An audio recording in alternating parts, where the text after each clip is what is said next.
Olá, começa agora o Giro Parlamentar. Aqui você acompanha a rotina dos deputados dentro do Legislativo Paulista.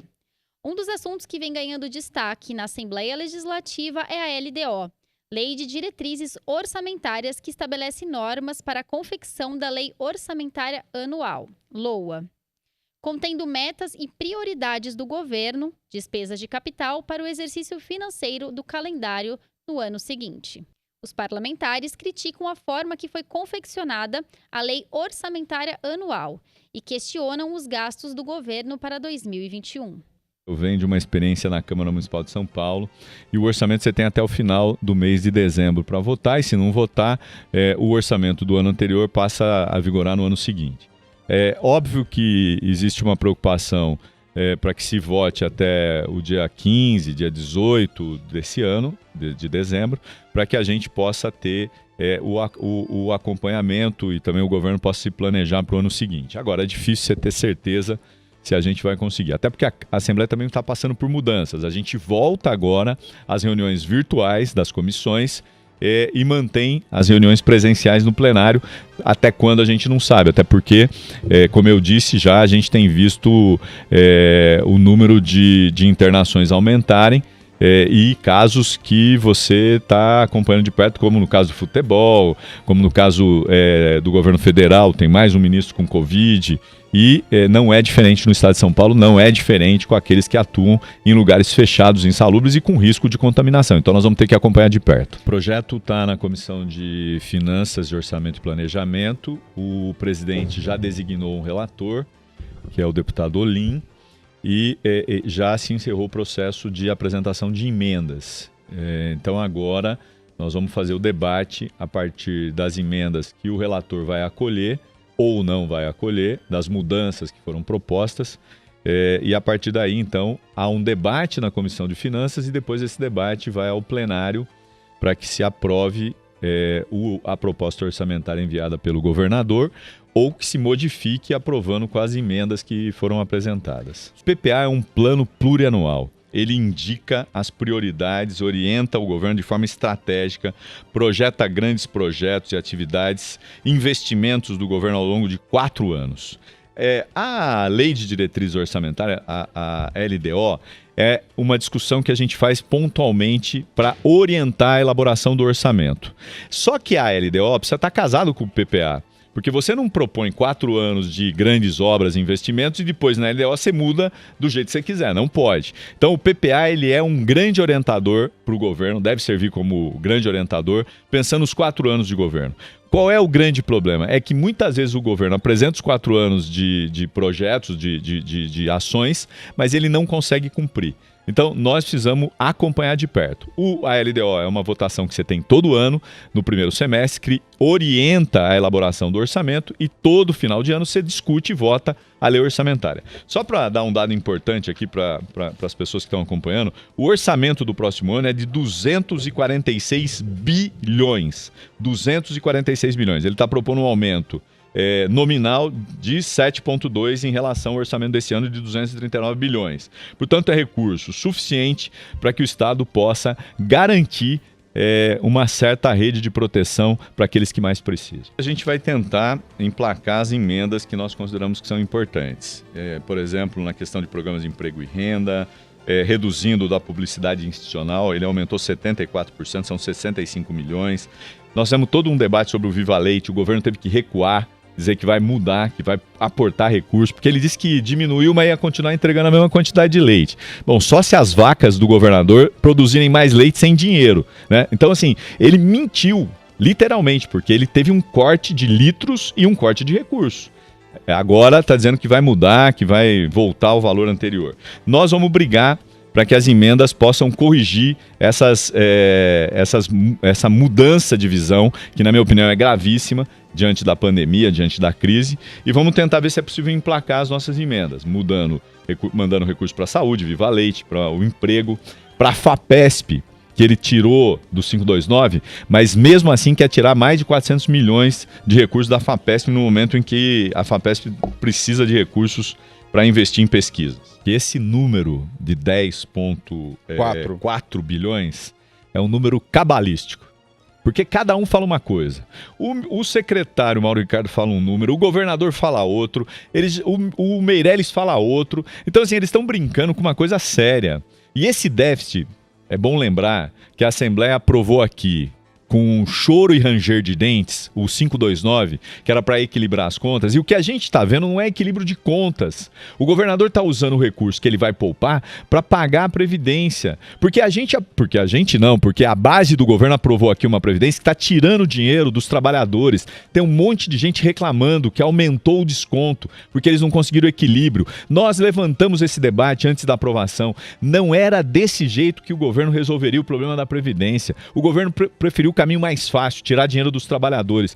É só você perguntar quantos trabalhadores estão tendo que pagar mais para a Previdência. E pior, porque o ajuste que ele fez no 529 não está resolvendo o problema de investimento. Continua sendo recurso para aportar na Previdência. Então o problema é gravíssimo. E é isso que impede que o governo possa priorizar áreas que deveriam ser prioritárias, como saúde, assistência, geração de emprego e renda. Nós estamos falando de uma situação em que 47% da população do país está sem atividade, 47%.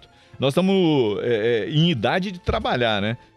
Está em atividades. Portanto, 53% não estão trabalhando. E nós vamos viver um agravamento dessa crise. Com o fim do benefício dos R$300, ou o governo do estado começa a pensar como é que ele pode aportar recursos para esses que estão desempregados, ou nós vamos ter uma crise gravíssima, gravíssima. Com relação aos recursos para os municípios, eu disse para você, a gente podia dizer aqui, tem algumas regiões que tiveram aumento, outras tiveram cortes e reduções.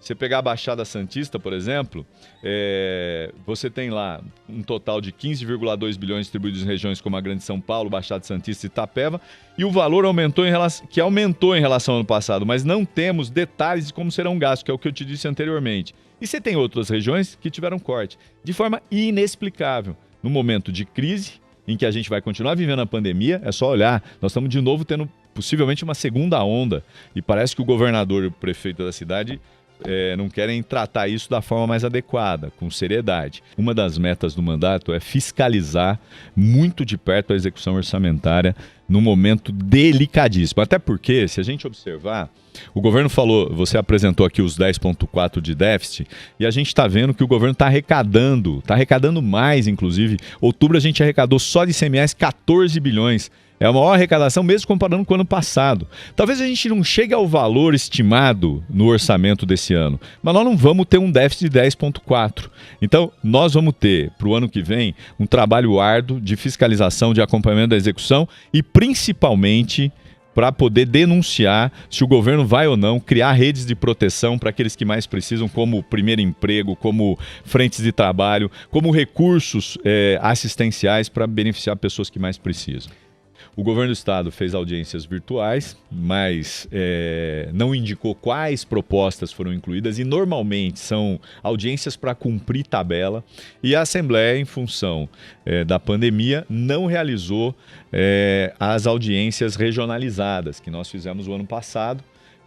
A TV Alesp, inclusive, acompanhou e cobriu a realização de várias audiências públicas pelo estado.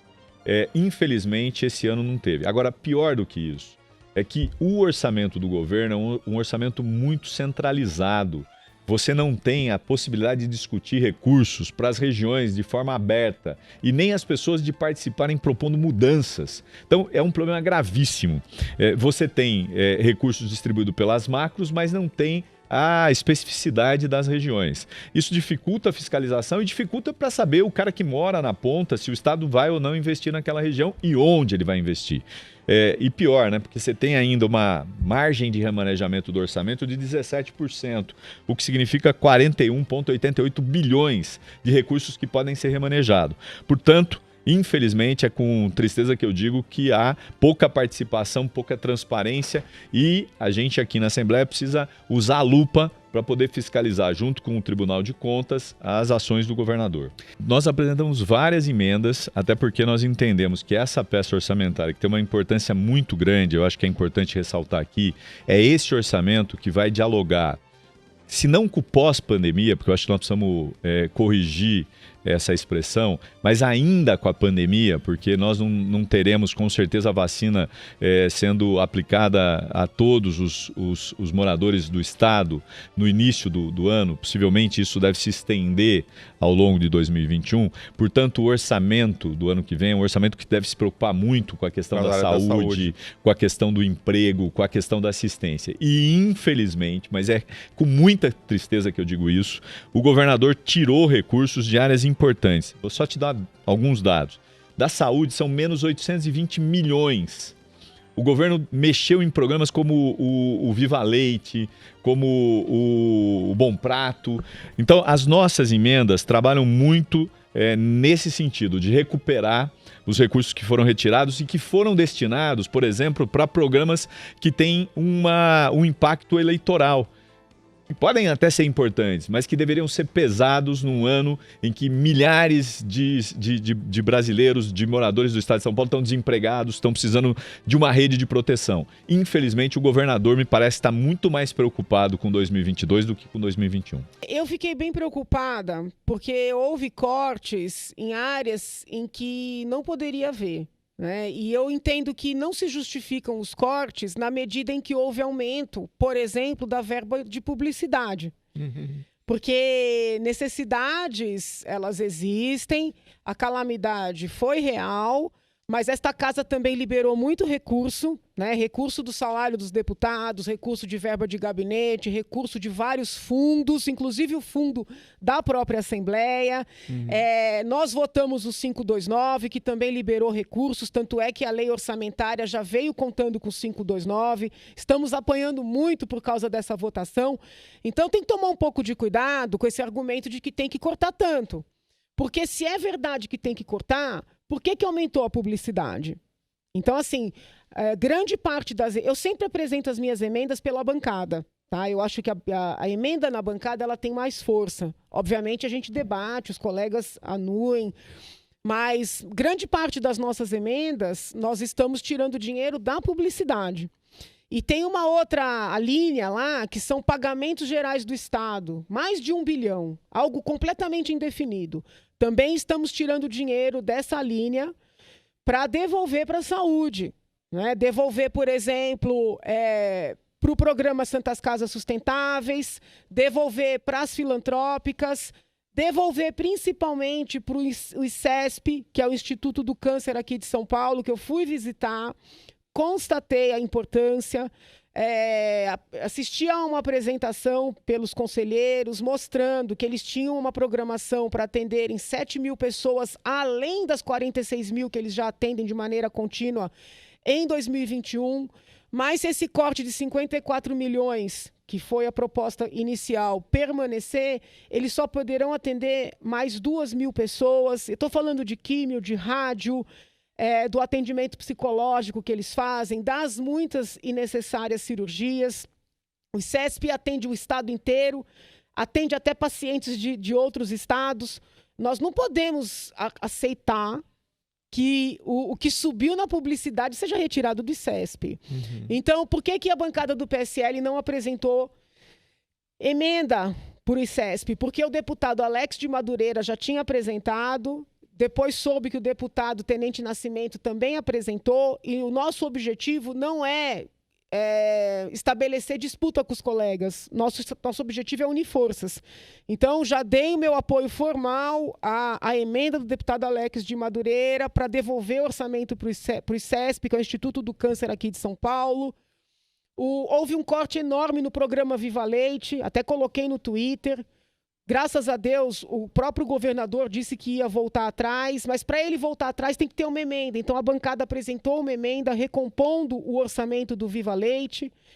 Estamos recompondo também o orçamento do Oncocentro e do IMESC, que seriam 2 instituições a serem extintas pelo 529. E todo mundo viu a minha luta aqui para a gente manter essas 2 instituições. Mantivemos. E houve um corte significativo no orçamento deles, e eles não podem viver com esse corte, porque o Oncocentro também atende câncer, e MESC atende famílias carentes para fazer exames de investigação de paternidade, DNA. Então vai ser uma luta, vai ser uma luta, mas assim, se não recuarem, pelo menos na parte da saúde, esses grandes tópicos, né, não tem como aprovar. A educação e a saúde são os temas mais importantes, né? Eu coloco ao lado o saneamento básico, que é uma das minhas grandes preocupações, e eu vejo que tem muito a ver com saúde também. A questão de você ter os carimbos é mais para garantir, por exemplo, que o gestor não vai tirar dinheiro da educação e da saúde e colocar na publicidade, Sim. colocar numa obra com visibilidade, um show, entendeu? É mais esse o objetivo. Por outro lado, às vezes, a gente vê assim, não, porque tem que gastar isso. E eu já vi situações, nem estou falando especificamente do Estado, Sim. de gastos, entendeu? Desnecessários, só porque tem o dinheiro para gastar. Eu vou te dar um exemplo, né? Essa coisa absurda, atrasada do fundo partidário, do fundo eleitoral.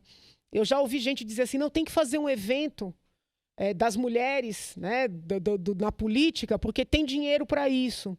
Assim, vamos fazer o evento porque ele é importante, porque ele é necessário, ok. Mas vamos fazer para gastar o dinheiro? Isso eu não aguento ouvir um negócio desse, entendeu?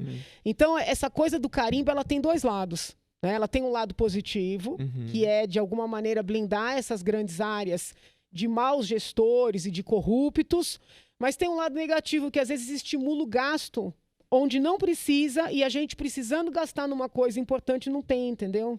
Eu entendo que a gente tem que separar o cuidado com a saúde de interesses sindicais. Né? Então, por exemplo, nós estamos em novembro. Tem sentido voltar à aula? Não é melhor esperar? Tudo isso eu acho absolutamente passível de discussão. Né? Tem a preocupação com a saúde física, porém também tem a preocupação com a saúde mental. Essas crianças isoladas, muita depressão infantil, adolescente. Só que eu acho que tem uma pauta sindical em tudo isso, entendeu? O pessoal não quer trabalhar. Então, assim, estão usando o argumento da saúde para não voltar ao trabalho. Então, é novembro. Não vamos voltar porque já está no final do ano. Ok, eu acho razoável. Mas eu tenho um pouco de medo da gente entrar em fevereiro e essa conversa continuar. Então é assim, a gente está aqui brigando pelos direitos, fazendo de tudo para melhorar os projetos do executivo. O governador, ele tem uma visão de enxugamento radical. Agora ele está alicerçado, né, auxiliado pelo secretário Mauro Ricardo, que consegue ser ainda mais radical. Hoje, no fim da tarde, eu estarei com ele para a gente tentar humanizar mais, né, esses projetos todos. Então, a gente luta para melhorar os projetos, enxugar de maneira mais humanizada. Só que é o seguinte, quando entra a pauta sindical, a gente perde a razão. Entendeu? Então, assim, você está brigando para manter as empresas e os funcionários não querem voltar a trabalhar? Você está brigando para manter os proventos e os funcionários não querem voltar a trabalhar? Então, tem que ter razoabilidade dos dois lados. Né? Eu quero crer que seguiremos orientando a população a se prevenir. Eu mesma cheguei aqui com a minha máscara, só tirei porque estamos distanciados, a cuidar de tudo isso, mas que nós temos que retomar. Né? Eu tenho muito medo de, passadas as eleições, quererem fechar de novo. Né? Nós não temos condição econômica para isso. Nós não teremos como enfrentar um novo fechamento radical. E os funcionários públicos têm que pensar um pouco mais no todo, né? E abandonar essa pauta sindical. Porque a pauta sindical, inclusive, dificulta a gente que quer fazer uma defesa concreta das várias carreiras, entendeu? Acaba dando justificativa. Olha aí, não querem voltar, entendeu? Acaba justificando esse radicalismo do poder executivo. Né? E eu que estou no meio da pancadaria, apanho de todos os lados. Então, só o que me sobra é falar a verdade. Estou lutando para manter as empresas, estou lutando para manter os direitos, mas a amizade, vamos trabalhar. Entendeu? Chega, né? Esse orçamento, essa peça orçamentária que foi apresentada, ela, na verdade, retira recursos de áreas importantes, estratégicas, como, por exemplo, na saúde. Eu fiquei chocado porque, quando li, não acreditei que o governador Dória está retirando do orçamento da saúde do SUS quase R$1 bilhão, mais de 800 milhões serão retirados do orçamento da saúde estadual, em plena pandemia, uma das maiores pandemias da história mundial. O governador Dória retira quase R$1 bilhão da saúde. Então, Isso é assustador, é uma retirada, inclusive, criminosa, que nós estamos denunciando. Também, o governador disponibilizou apenas R$ 4.000 para o IANSP, que é um instituto médico, né? O instituto que acompanha de assistência médica para os servidores estaduais. O IANSP precisa de financiamento, precisa aumentar o financiamento e, no entanto, só foram destinados R$ 4.000. Eu fiquei chocado novamente. Então, é um orçamento perigoso. Ele é totalmente antipopular, antipovo, antiprestação de serviços públicos para a população. Somente R$ 4.000, porque o que o governo está considerando? Que como ele deu aquele golpe do PL 529, aumentando a contribuição da alíquota de desconto do IANSP, e ele pretende arrecadar, me parece que 300 ou 400 milhões de reais, então ele está tirando o corpo fora, ele está jogando uma conta para o próprio servidor. Ou seja, não vai mudar nada, o hospital vai continuar sucateado, com falta de funcionários, falta de remédios, os convênios pelo interior paulista e Grande São Paulo continuarão sendo deficitários e em crise, porque não haverá mudança alguma. O governo, na verdade, está tirando o corpo fora no financiamento do IANSP. A grande luta que nós temos hoje é que o governo, que o Estado invista no mínimo 2% por servidor público. Porque hoje quem sustenta o hospital é o servidor público, ele tem um desconto de 2% no seu salário. E o Estado não faz a sua contrapartida de 2%. Essa é a luta. Isso é o que poderia amenizar a situação do IANSP, todo o estado de São Paulo, inclusive nos CEAMAS e nos convênios com os hospitais, com as clínicas, com os laboratórios. Mas o governo dá um golpe, aprova o 529, que já virou lei, aumenta a alíquota de contribuição, ou seja, intensificando o confisco dos salários dos servidores. Na prática é isso que vai acontecer, como ele fez agora com os aposentados e pensionistas. Então, é isso que vai acontecer. O governo só vai investir R$ 4.000 e nada mais do que isso. A educação também não tem um investimento significativo. O governo entra numa grande contradição, porque ele diz que vai investir nesse projeto excludente, que é o PEI, esse programa de educação infantil, de educação integral, desculpa, infantil não, integral, mas ele não investe em recursos. É um projeto excludente porque só vai beneficiar algumas poucas escolas da rede estadual, não é um projeto para universalizar a educação integral, apenas para ter uma vitrine, né, para ele apresentar na próxima eleição algumas escolas de tempo integral. Mas não há um choque de investimento na área da educação, que nós precisamos construir novas escolas, nós precisamos reformar as escolas existentes para adequá-las à nova realidade, né, por conta do coronavírus. Nós precisamos mudar a arquitetura, a estrutura arquitetônica das escolas, com mais arejamento, mais ventilação. Nós temos que diminuir o número de alunos por sala. Não é possível mais ter 40 alunos numa sala, 50 alunos.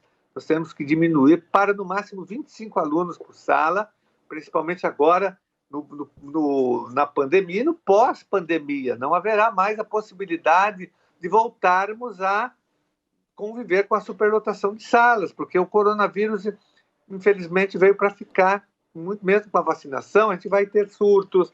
Então, não dá mais para ter escolas com superlotação. Nós temos que ter escolas com arejamento, com ventilação, com janelas. Isso vai ser fundamental. E com a diminuição do número de alunos. E com isso, o Estado tem que investir mais recursos no ano que vem na educação, construindo novas escolas. Isso é fundamental para que nós não tenhamos escolas com muitos alunos e que ele faça esse investimento. Agora, no orçamento não há previsão para isso, por incrível que pareça. Eu apresentei várias emendas para repor esses valores em várias áreas, para a educação, para a saúde, para a segurança pública, infraestrutura, para a chamada dos aprovados nos concursos públicos.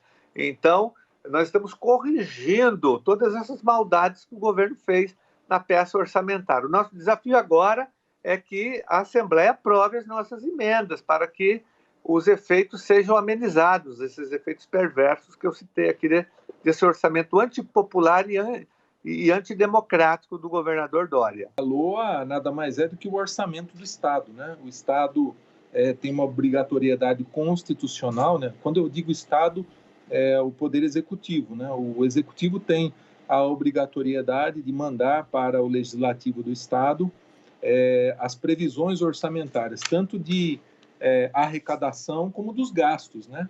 Então, nós temos a prerrogativa constitucional, como deputados estaduais, de aprovarmos esse orçamento que será executado para o ano seguinte, né? Todo dia, o limite para o recebimento da peça orçamentária da LOA ou do orçamento do Estado é 30 de setembro, então todos os anos, até o dia 30 de setembro, nós temos a obrigação de receber aqui na Assembleia Legislativa.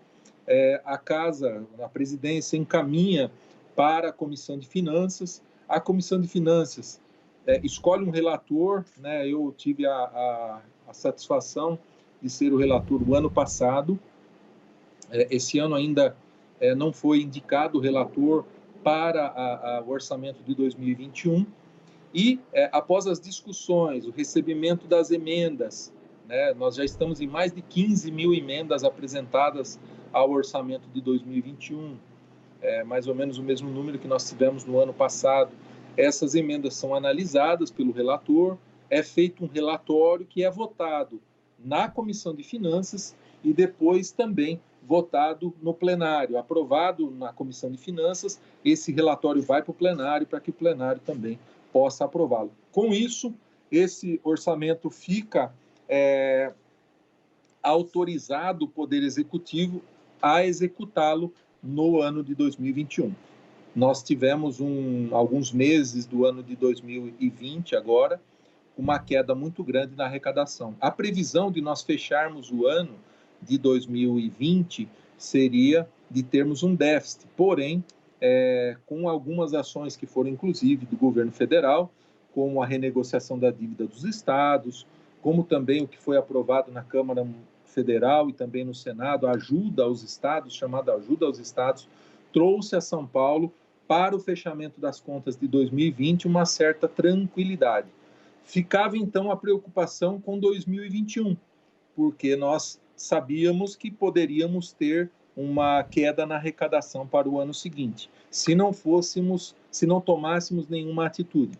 Com isso, o governo do estado preparou um pacote de medidas que foi chamado de reforma administrativa, o projeto 529, como você mesmo mencionou.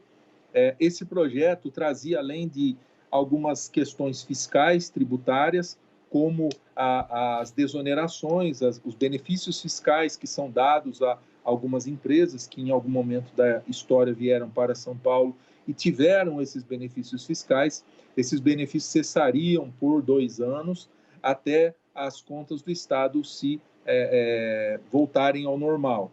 A previsão que nós temos, vou dar um dado aqui importante para todos que nos assistem, é um exemplo do mês de março desse ano de 2020. Foi o pior mês que nós tivemos no ano de 2020. A arrecadação ela foi de 10,4 bilhões de reais no mês de março. Foi a menor que nós tivemos no ano de 2020. Em outubro, agora, quando nós fechamos o mês de outubro, o Estado divulgou, né, a Secretaria da Fazenda do Estado divulgou a arrecadação do ano de 2020, agora do mês de outubro. Nós tivemos 14,8 bilhões de reais de arrecadação. Ou seja, a nossa arrecadação já voltou para os patamares esperados no orçamento do ano passado. O que eu quero dizer com isso? É que a economia de São Paulo está melhorando, está dando respostas. Nós já tivemos um superávit agora, nesse mês de outubro. Fechando o mês de novembro agora, também se entende que nós teremos um superávit. Dezembro será muito melhor do que os meses anteriores. Esperamos até que seja um dezembro melhor do que dezembro de 2019. E com isso, traz essa segurança da economia do Estado de São Paulo para que o ano que vem seja um ano bom. O governo já está falando de investimentos para 2021 em cima do que nós votamos no 529. Nós não teremos investimento nenhum e nós teríamos ainda um possível uma possível queda grande da arrecadação e, com isso, um déficit previsto para o ano de 2021. Com o 529, essas previsões já mudaram. Nós temos uma previsão de superávit para o ano de 2021 e a retomada dos investimentos no estado de São Paulo. Algo na ordem de investimentos, algo na ordem de 15 bilhões de reais de investimentos para o ano que vem. Coisa que nós não tivemos agora em 2020, mas nós temos nessa previsão já que 2021 nós teremos investimentos importantes no estado de São Paulo. Eu me sinto, como membro da Comissão de Finanças, eu me sinto um pouco triste de nós não podermos ter tido as audiências públicas no ano de 2020 por conta da pandemia.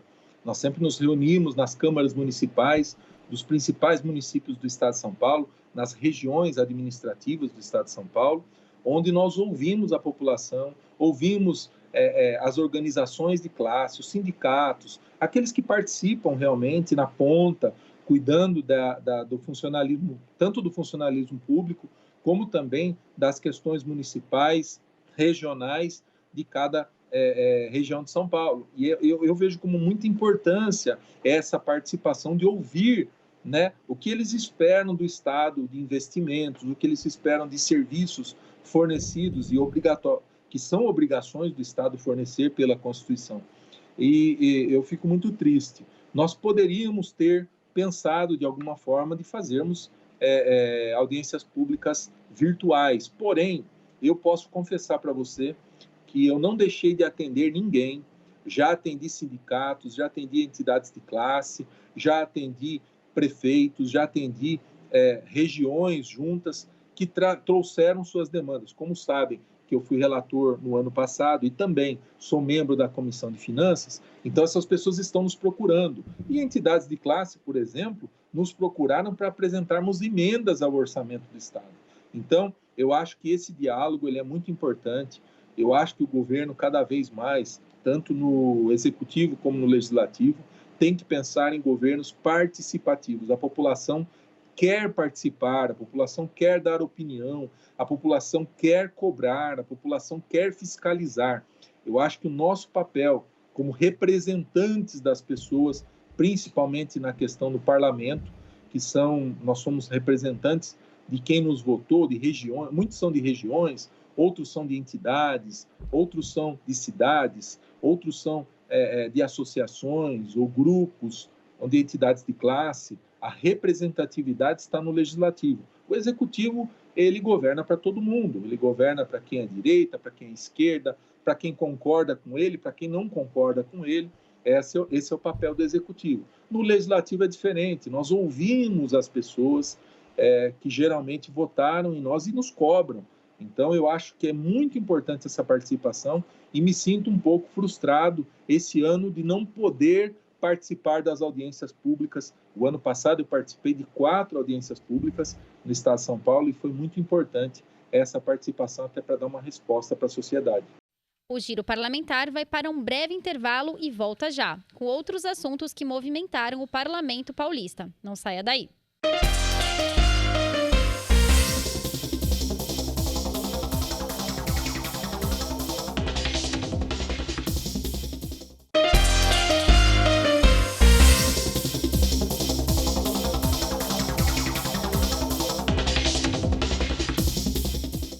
O Giro Parlamentar está de volta para deixar você bem informado e entender tudo o que acontece aqui na Assembleia Legislativa. O deputado Sargento Neri, do Avante, falou sobre os gastos do governo neste ano. O parlamentar faz parte do grupo de deputados que formam o PDO, Parlamentares Defensores do Orçamento. Este grupo foi criado para investigar a aplicação de recursos do Estado durante a pandemia do coronavírus. PDO, que são os parlamentares em defesa do orçamento, ele vem fazendo um trabalho de apuração das compras, dos contratos feitos pelo governo do estado, independente da secretaria. E o trabalho do PDO é um trabalho isento.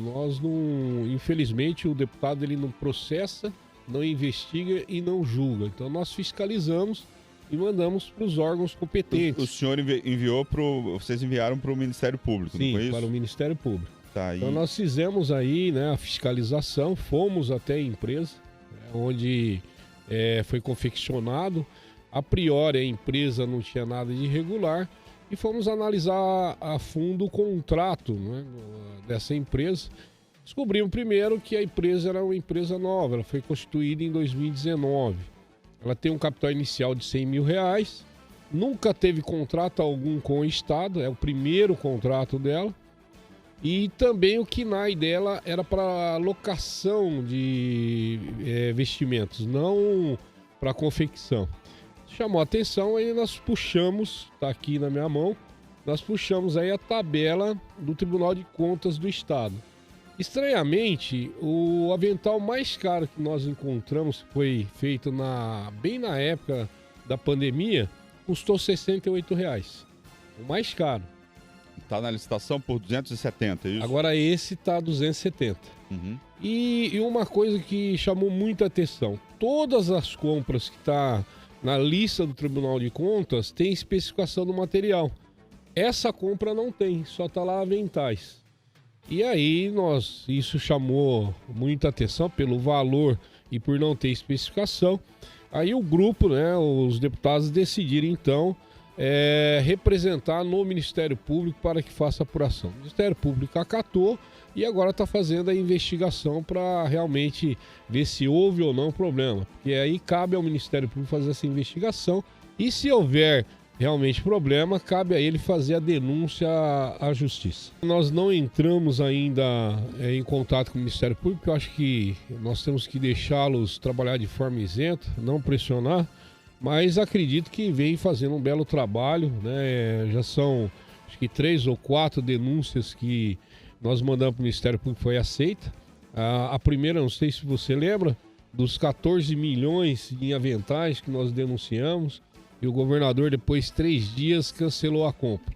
Então, a denúncia do Hospital de Campanha, também do AMB, onde nós fizemos a fiscalização, está em andamento, né? Vocês estiveram aqui, inclusive, na época do Hospital do AMB, falando sobre o resultado da visita, se não me engano, o tenente... não sei se foi o tenente Nascimento... Não, o tenente Coimbra. Tenente Coimbra.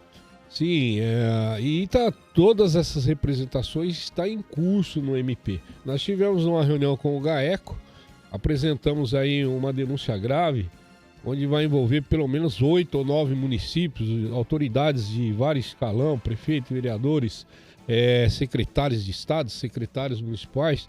Então, o trabalho do PDO é um trabalho que realmente é o que tem que ser feito na Casa Legislativa. É uma coisa muito alta, nós estamos falando de bilhões, né? E está com o GAECO para ser apurado. E nós temos convicção que nessas denúncias nós vamos conseguir trazer de volta o patrimônio público, o recurso público e colocar muitos culpados na cadeia. Felizmente é uma máfia que envolve várias prefeituras, né? Várias autoridades, onde eu tenho certeza que o Ministério Público vai fazer uma atuação ímpar quanto a esse trabalho monstruoso dessas autoridades. Falo monstruoso porque no momento tão difícil, né, da pandemia, aproveitaram para se beneficiar as suas vidas privadas. Quando envolve a vida privada e pública e ela se mistura, isso traz um transtorno para a sociedade. E nós precisamos coibir cada vez mais. E o PDO veio para ficar.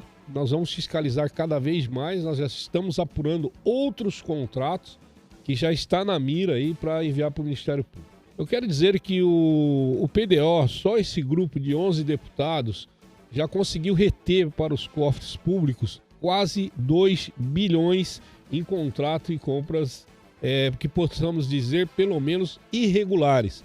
Eu não posso afirmar se há corrupção ou não, porque não cabe a mim processar e julgar. Cabe enviar a denúncia para o Ministério Público, igual vocês estão fazendo. E era bom até deixar claro para a população, porque às vezes eles pensam que o próprio deputado pode fazer tudo, e não pode, né? O deputado ele faz a fiscalização, envia a representação para o Ministério Público faz a sua investigação e se tem ou não, ele faz a denúncia ao judiciário ou não, que vai processar e julgar esse caso. Mas, geralmente, quando nós mandamos uma representação, nós já mandamos o trabalho praticamente feito aí ao MP para que ele possa trabalhar de forma mais confortável. com a anuência dos deputados, né, apesar de eu liderar o grupo PDO, mas eu sempre estou em conversa com todos, eu criei um projeto de resolução para que fosse aberto a CPI, né, instalada a CPI, para apurar os gastos do Covid, que não foram poucos e de forma errônea. Como é que vai chamar essa CPI, se caso ela seja aprovada? CPI, gastos Covid? Isso, exatamente. Tá. Né? Eu preciso de 63 assinaturas, não tem ainda. O Barba declarou apoio a esse projeto em plenário, então acredito que eu já tenho aí assinaturas do PT. Estou brigando aí com outras bancadas para que realmente possam assinar. A priori nós temos aí 18 assinaturas, ainda falta muita assinatura. Não é uma coisa fácil, né? A instalação de uma CPI sempre tem uma conotação política, mas na verdade não é esse o foco do PDO, não é criar uma conotação política, mas sim ter instrumentos para poder fazer realmente uma investigação séria. Porque com a CPI o deputado pode fazer a investigação. No caso do PDO nós não podemos fazer a investigação, nós só podemos fazer a fiscalização. Que são dois termos, duas atitudes muito diferentes. O PDO não vai parar, nós vamos continuar com o trabalho, isso já foi afirmado no grupo. Pelo volume de recursos que foi gastos, aí eu acho que o PDO vai ter que trabalhar em 3 legislaturas aí para realmente fiscalizar, porque é muito recurso. Mas é claro que a pandemia, mesmo com a exclusão da licitação, o administrador não pode se fazer de qualquer forma, ele tem que ter os parâmetros de segurança, precisa ter esse parâmetro. Agora, o que me deixou feliz, eu recebi um deputado do Rio de Janeiro, nós estamos em conversação, provavelmente no Rio de Janeiro vai ser montado também o PDO, Parlamentares em Defesa do Orçamento, lá na Alerj, né? E nós estamos conversando com outros deputados para que também o façam na Assembleia Legislativa dos seus estados. E por que isso? Porque o PDO é um trabalho ímpar. Nunca na história da política brasileira, eu fiz uma pesquisa, houve um grupo de deputados, seja estadual ou federal, que fizessem a fiscalização de forma que nós fazemos, né? Sem cunho político, de forma isenta, técnica, né? Que realmente busque os problemas que a administração tem nas compras e nas contratações. Nós sabemos, por exemplo, o tamanho do Estado de São Paulo, né? Para fazer uma contratação envolve muitos funcionários, né? Uma secretaria vai desde o governador aos seus secretários e também os seus diretores aí, né? Que tem envolvimento nos contratos e nas compras. Uma coisa que eu tento buscar, que o Estado de São Paulo ainda precisa melhorar, é a transparência dos seus gastos. Ainda nós não temos uma transparência.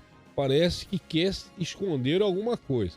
Então nós temos muita dificuldade em apurar os gastos e os contratos ainda do Estado.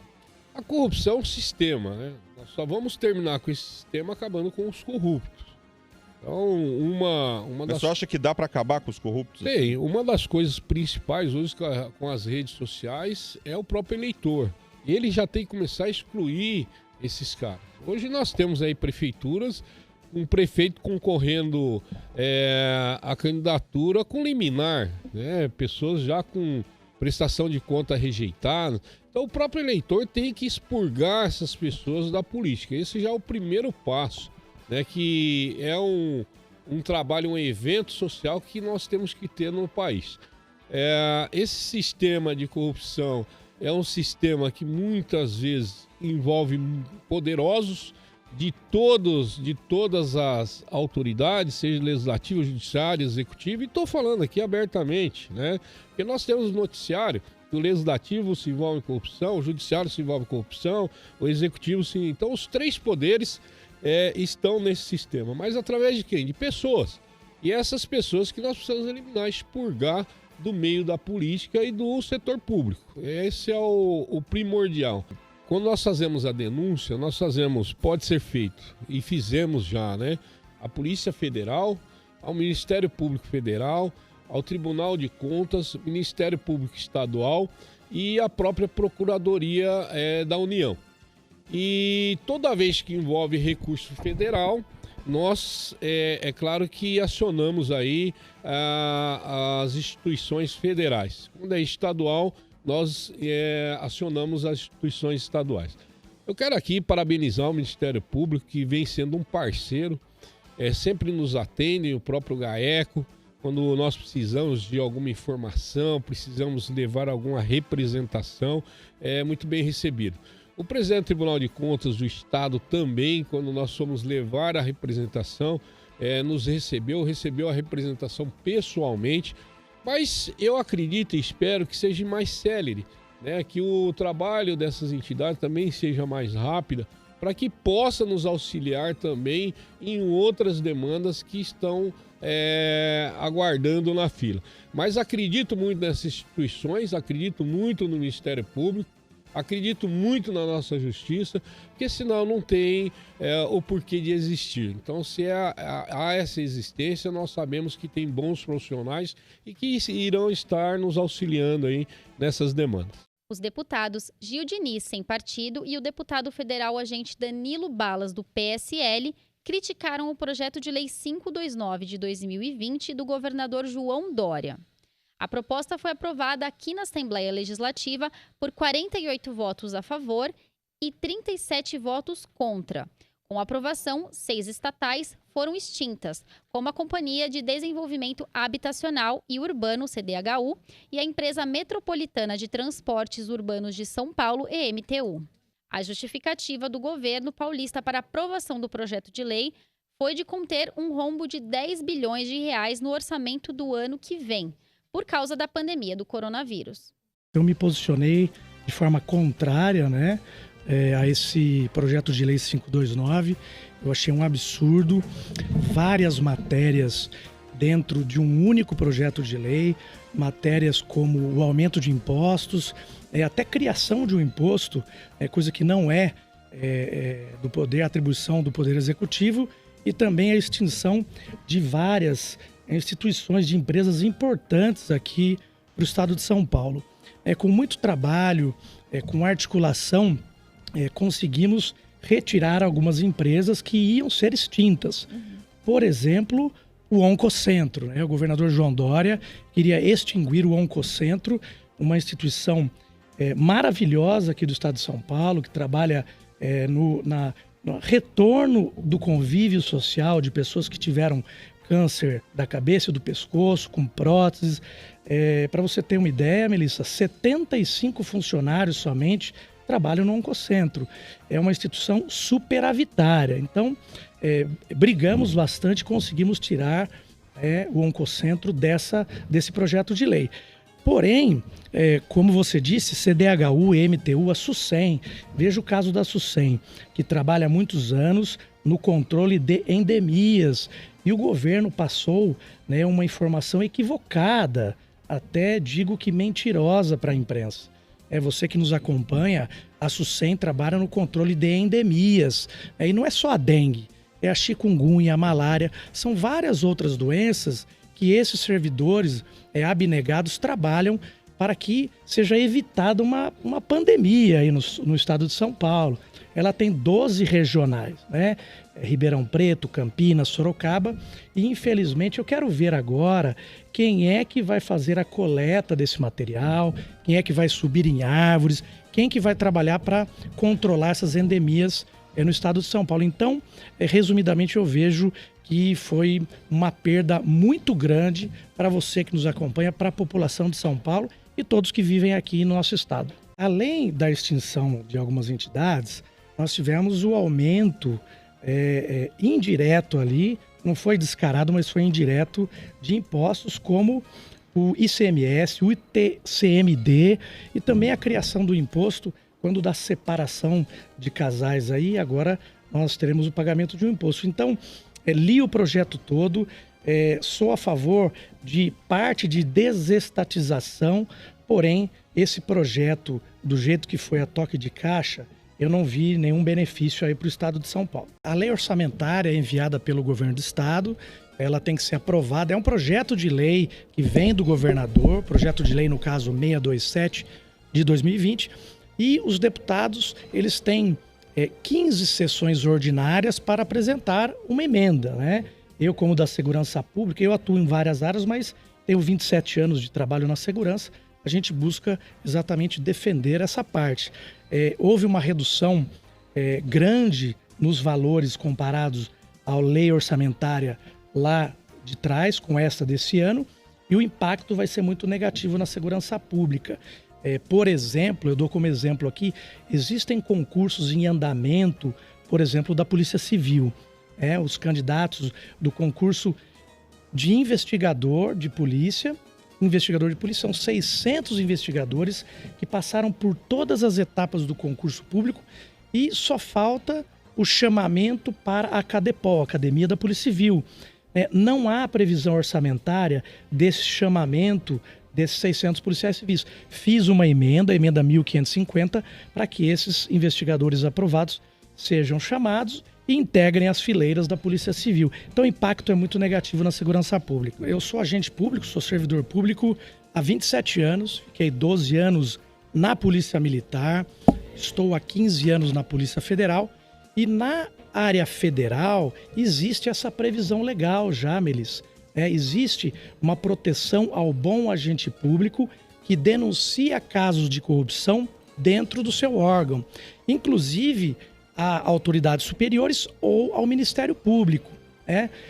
Trouxe para o Estado de São Paulo, através do projeto de lei 799 de 2019, esse projeto passou por 3 comissões, isso é muito importante frisar, 3 comissões, a de Orçamento e Finanças, a da Segurança Pública e, principalmente, a Comissão de Constituição e Justiça.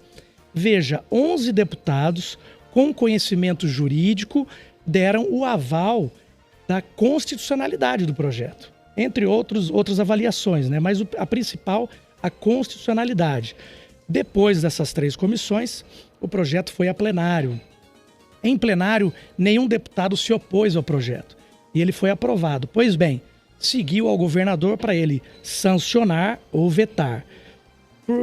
Eu fiquei abismado que o governador vetou um projeto, e um projeto simples, de 2 artigos, não é um projeto longo, rebuscado, ele é direto, simples, traria uma eficiência muito grande no serviço público, um retorno a você que paga seus impostos, e o governador vetou. Esse projeto vai voltar à casa para que nós tentemos derrubar o veto, só que o quórum é qualificado, né? Uhum. Não é uma aprovação simples. Eu acredito que os deputados que aprovaram anteriormente estarão comigo defendendo o povo de São Paulo e principalmente o combate à corrupção. Qual o motivo da apresentação desse projeto? Além de proteger o bom agente público, trago aqui para você que acompanha as notícias de operações policiais. Tivemos aqui em São Paulo a operação que combateu a máfia dos fiscais do ICMS. Um bom fiscal acessou bancos de dados e forneceu subsídios para que o Ministério Público afastasse e colocasse atrás das grades, junto com o Judiciário, fiscais corruptos. Pois bem, esse bom fiscal teve um procedimento administrativo instaurado, o corregedor do órgão o perseguiu e ele foi demitido, Melis. Veja só que absurdo. Ele só conseguiu permanecer por conta de uma decisão judicial. E o juiz disse: parabéns, fiscal, você é exemplo na sua decisão. Uhum. Um ano depois, esse corregedor foi preso, envolvido em diversos casos de corrupção. Então essa lei protegeria esse bom fiscal. O presidente da Assembleia depende dele e do acordo dos líderes dos partidos para que os vetos sejam colocados em pauta. O veto é em sessão plenária única, tá? Existem outros vetos de outros projetos de deputados que virão também a plenário para votação e derrubada ou não do veto. Então dependemos dos líderes e do presidente da Assembleia essa definição. A articulação minha, como funciona, porque apresentei o projeto. Primeiro a bancada do PSL, né, que é a minha bancada, conversei com vários deputados, também integrantes do PDO, que são os parlamentares em defesa do orçamento, são 11 deputados, disse da importância, deputados da bancada da Segurança Pública, e aí nós vamos ampliando o apoio. Aqueles deputados também que estiveram comigo, né, na aprovação do projeto, aí eu trago aqui, telespectador, independentemente do partido ou do viés ideológico. Eu tenho partidos aqui de direita ou de esquerda ou de centro que querem sim o combate à corrupção. Então essa articulação é inclusive com partidos diferentes, né? A gente precisa ter bons projetos aprovados e aqui eu voto favoravelmente quando o projeto é bom. Até do governador João Dória, quando vem projeto bom, eu voto favorável. Mas infelizmente, ultimamente, os projetos não têm sido bons. Então é essa articulação, Melissa, que a gente faz. Eu sou um deputado e uma pessoa conservadora, defendo Deus, pátria e família, sou bolsonarista, mas seria uma traição da minha parte com a população não buscar a articulação com outros partidos e outros deputados para aprovação de uma lei. Aqui a gente tem que deixar bem claro isso a favor de você que confiou o voto no Danilo Balas. Sobre as emendas parlamentares, nós temos normalmente uma base. Eu sou do Sorocaba, né? Sorocaba tem uma região metropolitana com 27 cidades, porém eu fui eleito com voto de 498 cidades. Eu não posso ficar somente na minha região, né?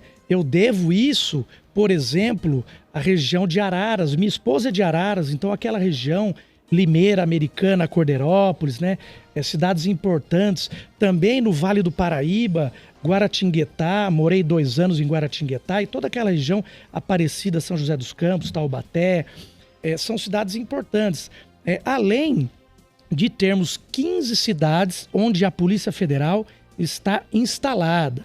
Então eu rodo o interior, por exemplo, Ribeirão Preto, São José do Rio Preto, Campinas, Marília, são cidades parceiras porque a Polícia Federal está baseada ali. Então a corrida pelo interior é muito grande, né? O pessoal brinca que eu tenho rodinha no pé aí, mas realmente eu levanto muito cedo, estou visitando cidades e as emendas eu procuro distribuir de forma a atuar, né, trabalhar por aquelas cidades que me ajudaram na campanha e também cidades que precisam, né, que eu estenda a mão. Aqui em São Paulo, por exemplo, enviei uma emenda ao GRAAC, que trabalha com câncer infantil. A Delminde, a Del, a minha assessora, já fez um trabalho excepcional lá e me levou para conhecer o GRAAC e fiz questão de enviar uma emenda parlamentar para lá. Sorocaba, que é a cidade onde eu mais tive voto, pois sou de Sorocaba, eu enviei 4 emendas ou 5. Então, região metropolitana de Sorocaba, temos Ibiúna, Salto de Pirapora, Piedade, e busquei mesclar a saúde, a educação, instituições também, a PAI, por exemplo, e também as forças de segurança. Todos os municípios precisam de atendimento na área da saúde, né?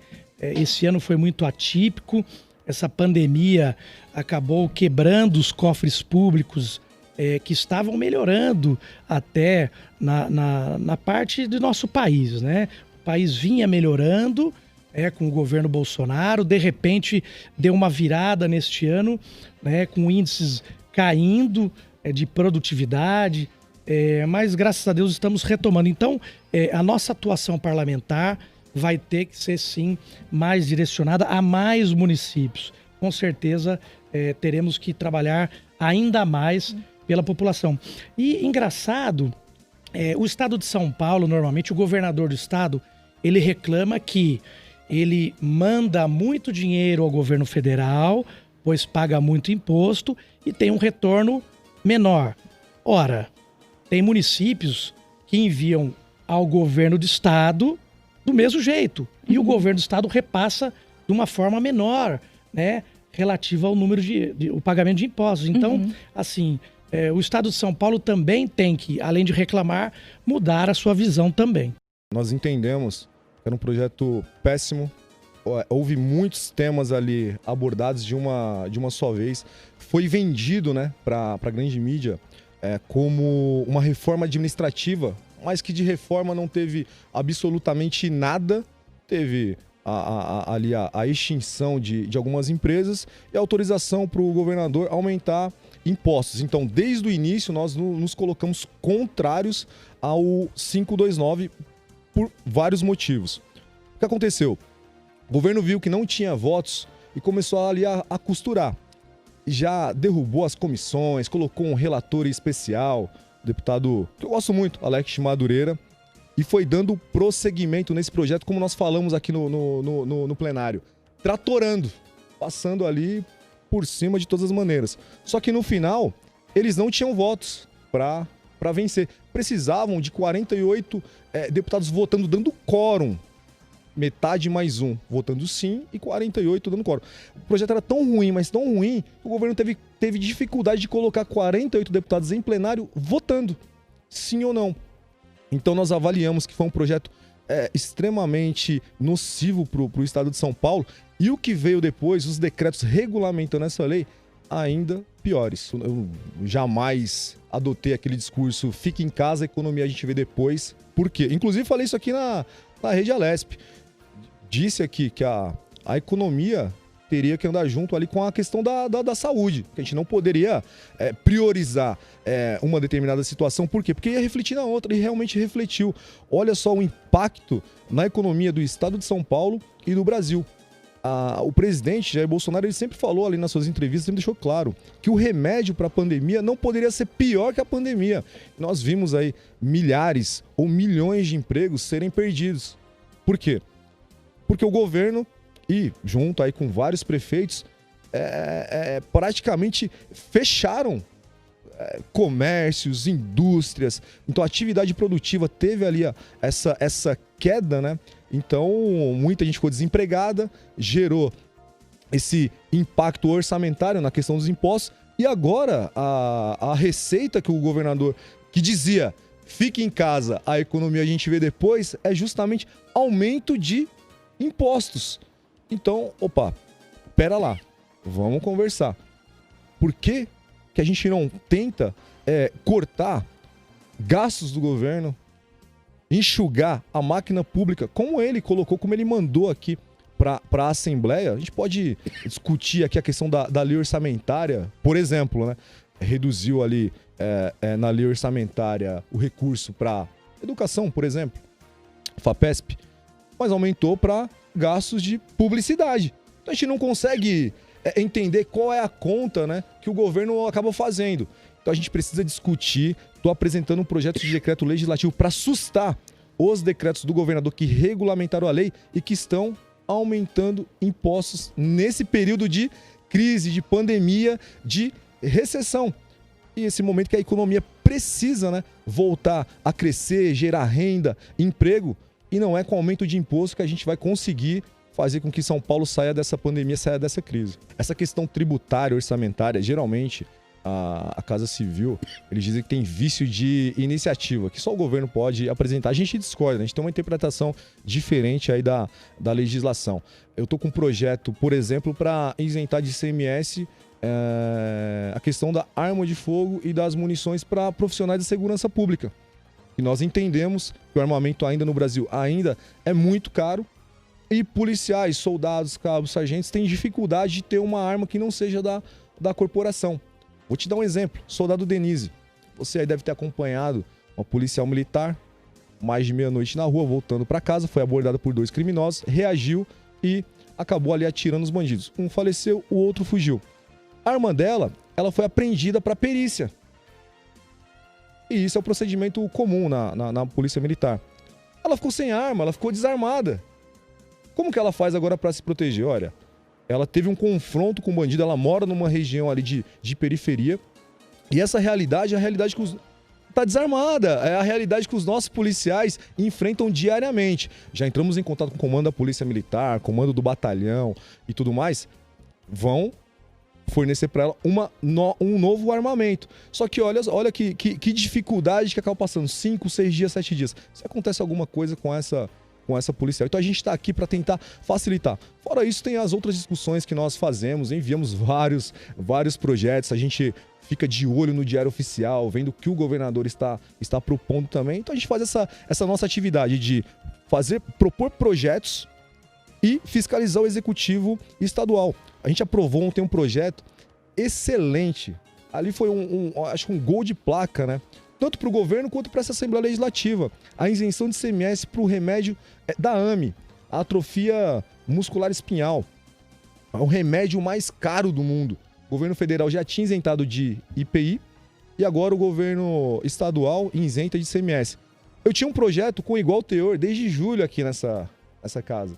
A gente podia já ter trabalhado e já podia ter tentado salvar algumas vidas desde julho. Houve uma indicação de deputados do PSB e agora, né, o governo estadual ficou sensível à causa e mandou, e nós aprovamos aí com celeridade. Então é esse trabalho que nós fazemos aqui diariamente na Assembleia Legislativa. Propor aí os nossos projetos, as nossas pautas e fiscalizar o Executivo Estadual. A gente tem uma dificuldade enorme com a questão do sucateamento da nossa força policial, polícia militar, polícia civil. A gente está numa, entre aspas, né, numa briga política agora, por quê? O governador deu uma entrevista há 2 dias e foi questionado sobre o efetivo da polícia civil. E a jornalista que o entrevistava disse, olha, o senhor sofre duras críticas do sindicato. E ele, ao invés de responder ali, ele preferiu atacar a presidente do sindicato, a doutora Raquel Galinatti, que eu respeito muito, e diz que a polícia civil não está sucateada, que não vai aumentar o efetivo por conta, aí o governador colocou, né, de um decreto federal que é culpa do Bolsonaro, que não vai contratar mais policiais civis. Olha, primeiro que não é um decreto, é uma lei federal que passou pelo Parlamento Federal, foi sancionada pelo presidente, só que essa lei que fala, né, da questão ali dos gastos públicos, da contratação de efetivo, ela exclui os profissionais da segurança pública. Tanto é que o governo federal está contratando policiais federais e policiais rodoviários federais. Então o governador, ele falta com a verdade quando ele para se eximir da culpa de contratar delegado, escrivão, agente de polícia civil para suprir aí a necessidade, ele vai jogar a conta pro governo federal. Então a gente questiona isso, a gente rebate isso, a gente tenta trazer a verdade pro debate e cobra que realmente o efetivo seja recolocado, realocado. E é uma demanda que esses profissionais estão trazendo para nós, inclusive para a discussão agora da lei orçamentária. Porque não está previsto para o próximo ano o recurso justamente para contratar esses profissionais. Você, cidadão paulista, que vai num DP, que vai numa delegacia registrar um boletim de ocorrência, você percebe ali o caos que é em muitos distritos policiais. Falta de efetivo, a estrutura dos distritos policiais estão péssimas. Então a gente precisa discutir e trabalhar isso aqui para melhorar a vida do trabalhador, do profissional de segurança pública lá na ponta, mas do cidadão também. Então eu não vejo que teve muito avanço, embora a bancada de segurança pública seja grande, né? Pelo menos os que dizem que são aliados aí da segurança pública. É grande aqui na casa, mas a gente avançou muito pouco aqui. Espero que até o final do mandato nós consigamos aí avançar muito mais.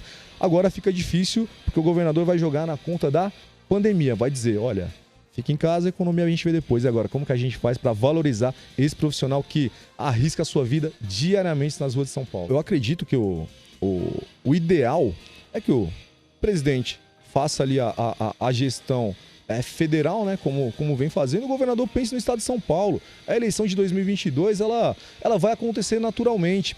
O que eu noto é lógico. Quando eu falo isso, tem que deixar bem claro, eu sou um aliado do presidente Jair Bolsonaro. Eu tenho lado, não fico no muro. Então, assim, a minha fala é justamente defendendo aí o meu time.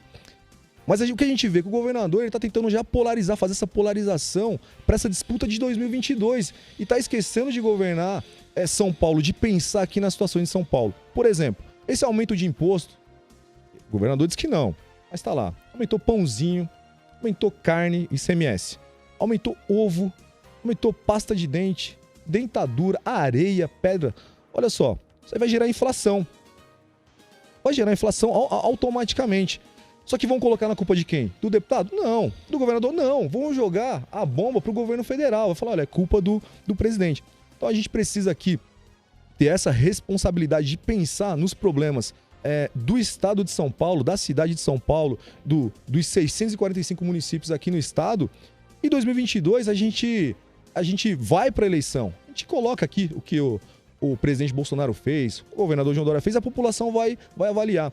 Então, nós vemos aí a tentativa do governo de São Paulo de antecipar essa eleição e usar, né, a estrutura do governo estadual justamente para trabalhar, e a gente vê isso na lei orçamentária, a questão do gasto de publicidade que o governador quer, antecipando a disputa de 2022. Isso é péssimo para todo mundo, mas quem sofre principalmente é o povo de São Paulo. A gente não pode proibir o pai de família de trabalhar. A gente não pode acorrentar o setor produtivo, principalmente é o setor de comércios e serviços, que geram emprego, geram renda, geram impostos que mantêm a estrutura do Estado. Para mim é inconcebível. É lógico, nós passamos aí por um período extremamente difícil. Agora eu não consigo entender, Guga, como que eu posso estar num estabelecimento, num bar, num restaurante, até 22 horas e não até as 23, às 24, não entendo. Porque que o vírus respeita o horário. Não consigo entender o trabalho que foi feito nesse período de conscientização da questão do vírus e as medidas, né, que cada cidadão poderia tomar por si, não pelo papai Estado te falando, olha, você tem que fazer X, Y, Z. Acho que já tá muito claro. Mas a gente não pode continuar bloqueando a atividade produtiva, que é justamente o que gera emprego, renda e impostos. Então, enquanto o governo ele continuar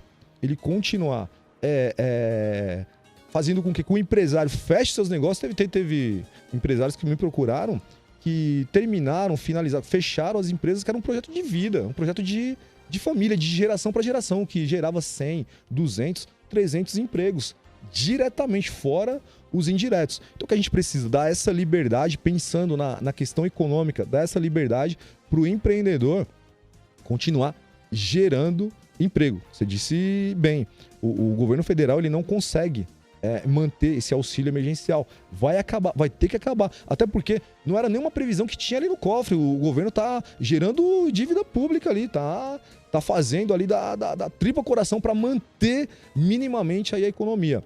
Agora é tentar voltar, né, a geração de emprego, voltar a economia para um patamar minimamente normal e ver o que a gente consegue minimizar esse dano. Só que, volto a repetir, não vai ser com aumento de imposto, tirando dinheiro ali, principalmente do mais pobre, que a gente vai resolver a situação econômica que muitas decisões políticas acabaram por gerar. Então o Estado foi lá, meteu a mão, exterminou milhares de empregos. É o que eu digo, Guga.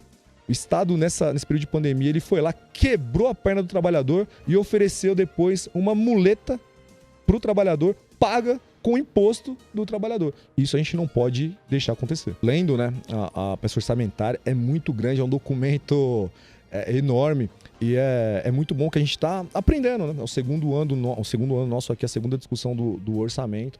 Então a gente está debruçado, estudando, mas eu acredito que o governo vai ter algumas dificuldades também. Vai ter que sentar à mesa com algumas bancadas, ver aí o que pode melhorar nessa peça orçamentária, porque senão vai ter problemas na sua aprovação.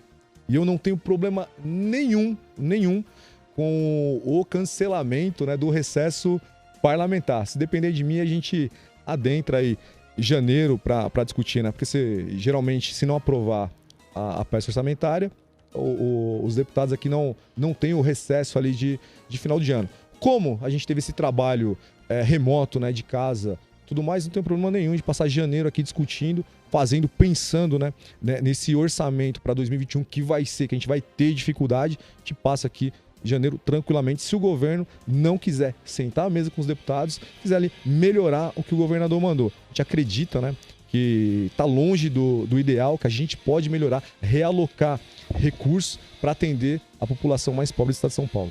O Giro Parlamentar vai para mais um breve intervalo e volta rapidinho com outros assuntos que movimentaram o Parlamento Paulista. Até já!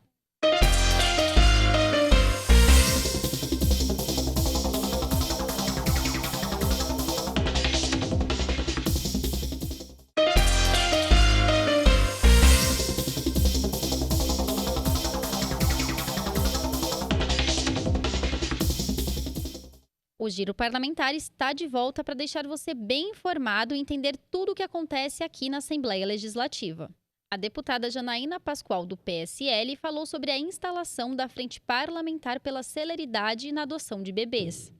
A deputada fez uma análise das dificuldades que há para a adoção de crianças acima de 1 ano de idade. Segundo a parlamentar, famílias não têm muito interesse em adotar crianças acima dessa faixa etária. Eu tenho percebido um número significativo de casos É difícil fazer uma estatística porque são casos sigilosos. Sim. Então a gente só consegue ter acesso quando chega, por exemplo, no Superior Tribunal de Justiça ou quando algum advogado relata.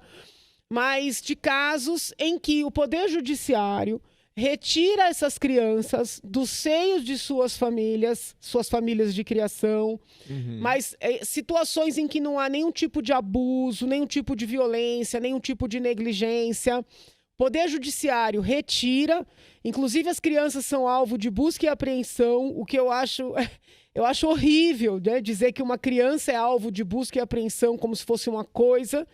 E aí essas crianças são colocadas em situação de abrigamento para, num segundo momento, serem postas para adoção. Então, vi, por exemplo, uma situação de crianças tiradas das suas famílias com 3 anos, 4 anos de idade, para serem colocadas na fila de adoção. E aí já são crianças que estão numa fase, vamos dizer assim, adiantada da vida, né, para fins de adoção. É muito mais difícil adotar essas crianças. E quando são adotadas, você tem uma quebra de vínculo. Então é difícil essa criança se adaptar com a outra família porque ela já tinha uma família. Sim. Além dessa dificuldade de uma posterior adoção, você tira uma criança de um lar amoroso, coloca num abrigo, ocupa a vaga de uma criança que realmente precisaria estar abrigada, ou porque é violentada fisicamente, sexualmente, emocionalmente. Então, eu identifiquei esse problema. Infelizmente, eu, com todo respeito, digo aqui, ao que parece, a Justiça do Estado de São Paulo está com uma visão muito formalista desse processo, dizendo que retira essa criança porque é o interesse dela que seja observada a ordem na fila. E quem estuda o ECA, quem estuda os princípios que norteiam, né, a proteção da criança e do adolescente, sabe que esse princípio do melhor interesse tem a ver com a criança concreta. Né? Então, ninguém me convence de que para uma criança concreta é melhor sair, depois de 4 anos, amada num lar, para ser colocada num abrigo ou para ser colocada em outra família, por melhor que seja. Tanto é assim que o STJ tem revertido vários casos em que as crianças foram retiradas de sua família, de suas famílias, pela Justiça Paulista. O problema é o seguinte, e os casos que não chegam no STJ? E o tempo que o STJ leva para conhecer de um caso? E aí eu chamei uma reunião, participaram da reunião o deputado Estevão Galvão, o deputado delegado Olim, o deputado Adalberto Freitas, a secretária nacional da família, doutora Ângela Gandra, e outras pessoas que não querem, vamos dizer assim, se identificar, porque vieram relatar casos, têm medo de retaliação, mas que trouxeram ainda mais elementos, né? E um dos outros pontos, e essa reunião trouxe ainda uma outra preocupação, ou pelo menos fortaleceu uma outra preocupação. Que preocupação? A de que a Defensoria Pública está também com uma postura muito formalista e muito pró-família biológica.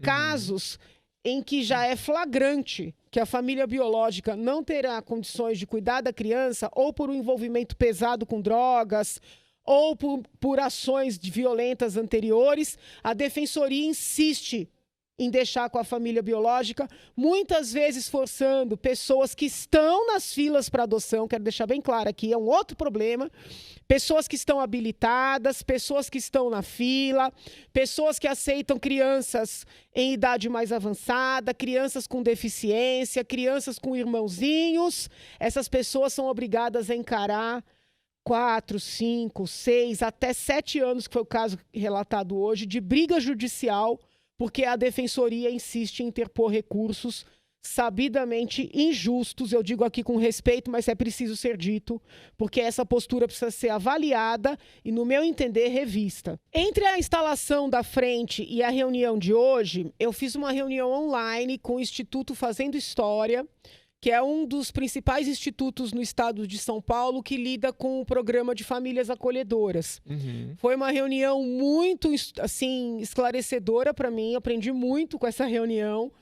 E um dos problemas que as profissionais levantaram foi justamente a devolução de crianças depois da adoção, a falta de acompanhamento pós-adoção. Mas eu atribuo essas devoluções não apenas à falta de acompanhamento, mas também a esses erros do Poder Judiciário de, por exemplo, tirar uma criança de um lar amoroso para querer cumprir a ordem da fila e colocar à força uma criança num lar que não é o que ela quer, entendeu? Ou insistir para a criança ficar com a família biológica, devolve para a família biológica, vem para o abrigo, vai para a família biológica, vem para o abrigo. Muitas vezes a família biológica nem quer a criança, mas a defensoria insiste, né? E aí essa criança, quando vai para adoção, já está grande, já tem mais dificuldade de adaptação. Então, o problema é bem mais complexo do que parece. A minha leitura é a de que a lei federal já é boa, mas o judiciário está aplicando de maneira equivocada. Porque a lei federal traz uma fila de adoção e de adotantes. Houve a construção de um cadastro nacional, né, um sistema nacional de adoção, que eu acho que foi algo muito positivo, mas a criação desse sistema não afasta, né, a criação de vínculos interpessoais, a possibilidade de uma família biológica querer confiar seu filho a um conhecido. Não dá o direito do judiciário desmerecer as situações concretas. Então, a legislação federal, a meu ver, ela é boa, mas o judiciário está errando, inclusive no estado de São Paulo. Tanto é assim que o STJ está revertendo decisões da Justiça Paulista com fulcro na legislação existente. Se fosse falta de lei, como é que o judiciário federal estaria revertendo as decisões estaduais? Então, qual é a minha ideia? A minha ideia é, sim, apresentar um projeto de lei estadual, mostrando de maneira mais clara o que é que a lei federal está dizendo. Porque nós temos competência para legislar em termos de dignidade humana, em termos de direitos fundamentais, né? E eu quero exercer essa competência. Por exemplo, o programa de família acolhedora, ele tem legislação municipal. Se os municípios têm competência para legislar, como é que o Estado não tem? Fica aqui, inclusive, uma crítica. Uma crítica, porque tem sido muito comum derrubar a lei estadual de matéria equivalente à lei municipal. Quer dizer, então, que as câmaras dos vereadores, que são importantíssimas, são mais importantes que essa Assembleia? Eu não admito uma coisa dessa. Entendeu? Então, nós vamos apresentar, sim, um projeto de lei, já está em construção. A ideia é fortalecer o programa de família acolhedora, mas permitir que aquelas famílias que estão na fila para adoção já funcionem como acolhedora, tendo preferência para ficarem com as crianças que acolherem. E também prevê de maneira muito clara que no estado de São Paulo, uma criança não será retirada do seu lar, única e exclusivamente sob o argumento de que houve irregularidade na adoção. Obviamente, salvo se houver compra e venda de criança, que isso é crime, claro, da maior magnitude, ou subtração de criança, que também é algo de uma crueldade incomensurável. Então, nós vamos apresentar um projeto de lei, sim, já tem o apoio de vários colegas, peço aqui o apoio dos demais, porque a Assembleia tem competência e precisa exercer sua competência e tem que lutar institucionalmente para que essa competência seja respeitada. O deputado Ed Thomas, do PSB, eleito prefeito na cidade de Presidente Prudente, falou sobre a transição do mandato de deputado para prefeito. O deputado Ed Thomas lembrou que antes de deixar o Parlamento Paulista para assumir a prefeitura de Presidente Prudente, ainda vai votar a Lei Orçamentária Anual, que estabelece as metas de gastos do governo. Eu participei de uma campanha eleitoral com 12 candidatos em Presidente Prudente.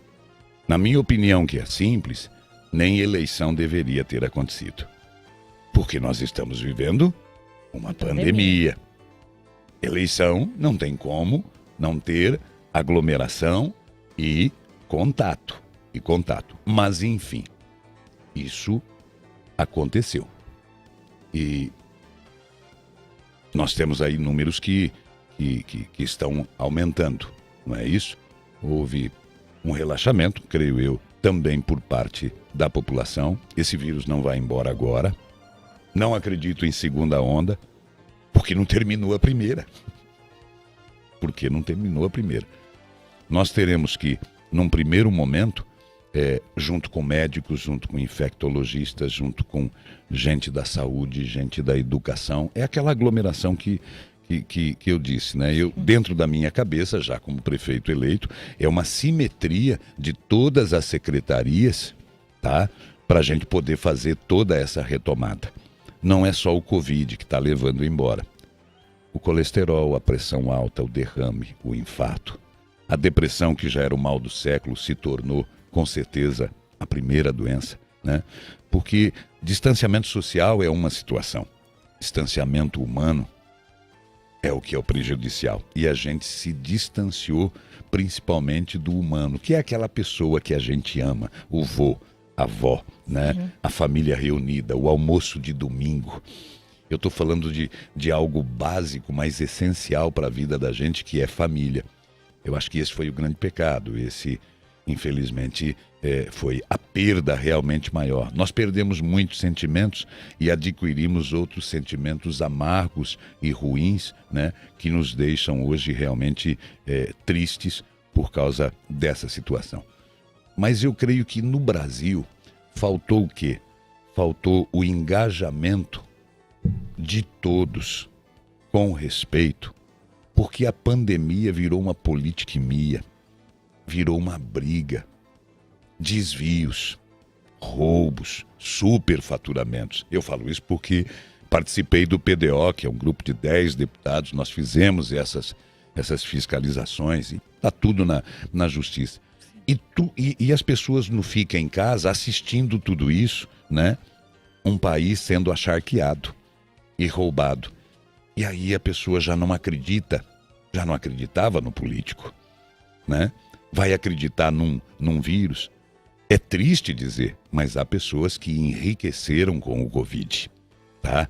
E tudo isso tirou, né, o crédito de uma doença, de um vírus tão perigoso que tem matado as pessoas. E as pessoas, eu vou ficar em casa e a comida que não vem, governos que não abriram mão dos seus impostos, prefeituras também não, a fatura realmente está chegando, e pagar de que jeito? E aí a pessoa só vê um caminho: eu preciso trabalhar, eu preciso buscar o meu sustento.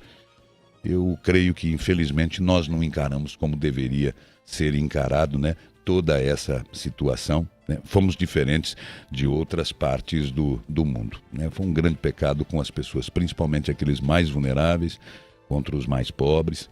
Então eu creio que todo político que está político, seja o governador, seja o presidente, eu como deputado que viro prefeito e outros que estarão como prefeito, tem essa grande missão, né, de cuidar, né, de todos os segmentos.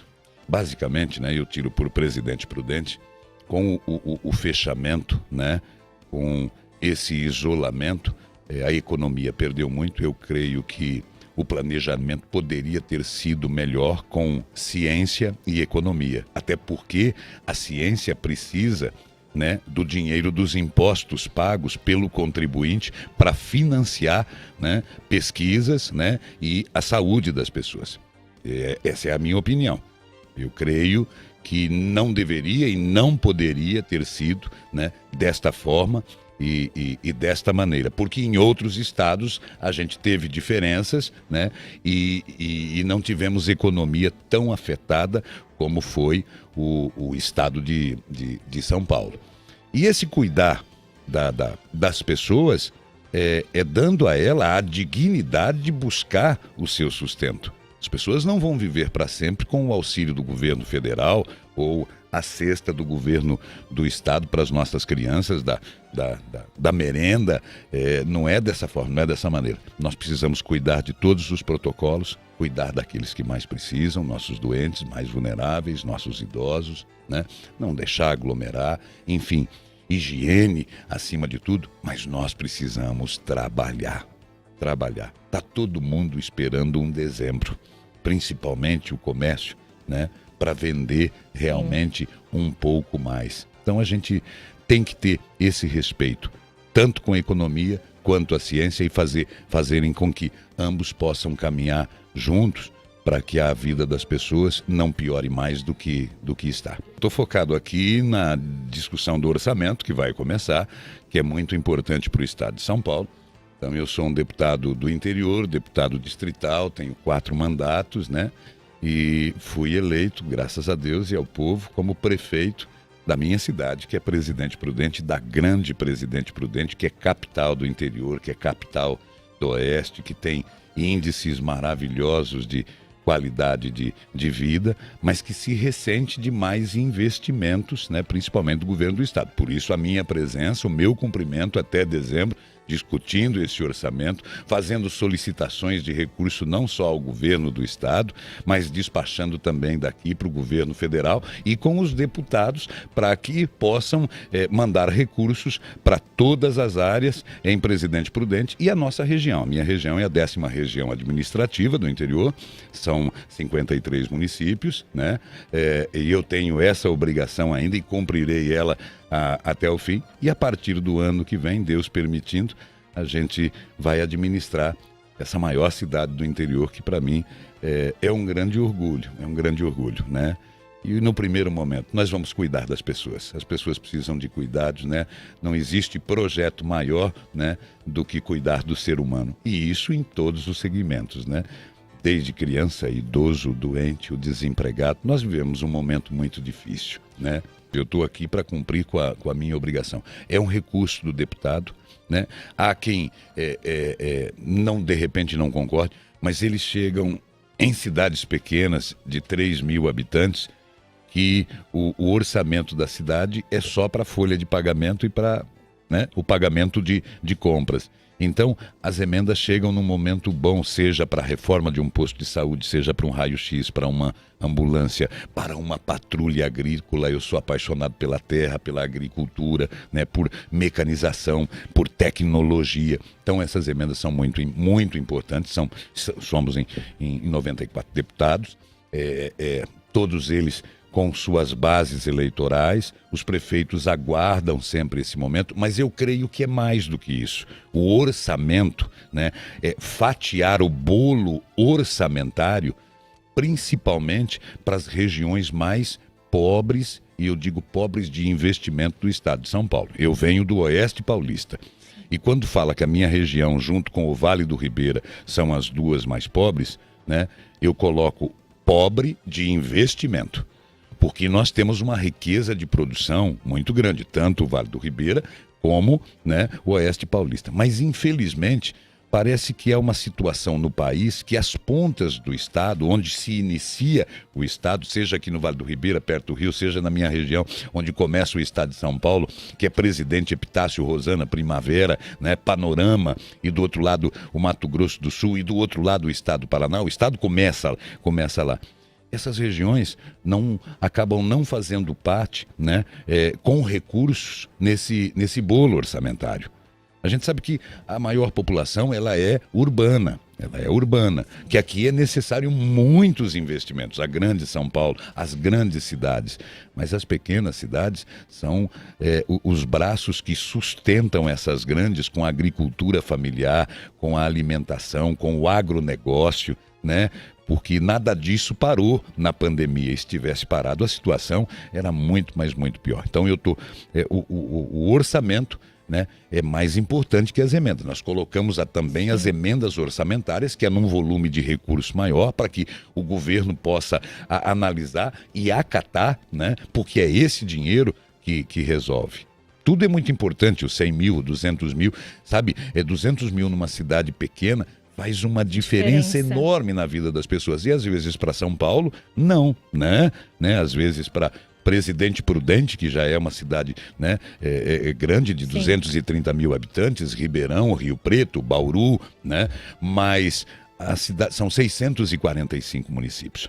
Então a minha cidade... Cada um com a sua realidade. Né? Cada um com a sua realidade. E eu creio que aqueles que têm uma realidade, infelizmente, mais cruel e ruim, que tem que ter um olhar do Estado e que tem que ter o olhar dos deputados nesse instante. Eu acho que a gente está atingindo isso, né? Eu acho que com a pandemia, com essa discussão maior de dinheiro para a saúde, né?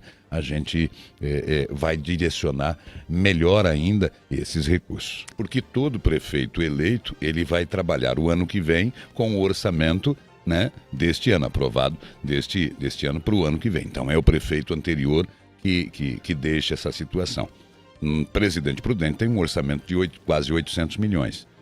Parte dele comprometido com folha de pagamento, com fornecedores. Então, nessa discussão do orçamento, é colocar essas emendas para toda a 10ª região administrativa e para a cidade-mãe, que é Presidente Prudente. Essa é a minha obrigação, sempre o fiz, desta vez, né, mais ainda. É um momento da gente fazer mais com menos. A gente tem que ter criatividade. Que cortes têm que serem feitos, mas naquilo que é supérfluo, naquilo que não acrescenta na vida das pessoas. Eu costumo dizer que o tijolo, o ferro, a areia, o asfalto, o concreto é muito importante, mas esse investimento para esse ano que vem é deixar terminar obras iniciadas, e o Estado da mesma forma, né? E começar, né, uma retomada da economia, porque o emprego é o que transforma a vida das pessoas. Mas precisamos qualificar pessoas, porque eu acredito muito no ano que vem, por mais que se diga, será um ano de dificuldades? Sim, mas a gente tem como superar isso. Eu tenho plena certeza que, né, na aglomeração do bem, e eu digo, sem placa partidária, e eu sou muito do diálogo, a gente vai conseguir, né, superar todas essas dificuldades. A gente está preparado para isso, vai acontecer o melhor, eu acredito realmente no melhor, mas cuidar das pessoas, principalmente na geração de renda e de emprego. Esse investimento, né, na retomada, desburocratizar para empregar. Basicamente é isso. Estou muito agradecido, muito feliz nessa eleição. Há uma grande vitória, que é a vitória da verdade. Os fake news não prosperaram, né? O cérebro das pessoas, eles já olham e sabem aquilo que é verdade, aquilo que é mentira, né? E eu vi isso na rua, eu vi isso na rede social, que infelizmente tem maldade realmente espalhada, gente que assassina reputações, mas ganhou essa comunicação aqui. A comunicação da verdade, da transparência, tá? E eu creio que a gente vai avançar muito mais. Me permita dizer obrigado, Presidente Prudente, obrigado a todos, né? Eu penso que política é um instrumento transformador, tá? E a gente vai transformar isso pela política, para as pessoas não deixarem de acreditar. O Giro Parlamentar fica por aqui. Você pode rever essa edição na programação da Rede Alesp e no nosso canal do YouTube. Até o próximo programa. Tchau, tchau.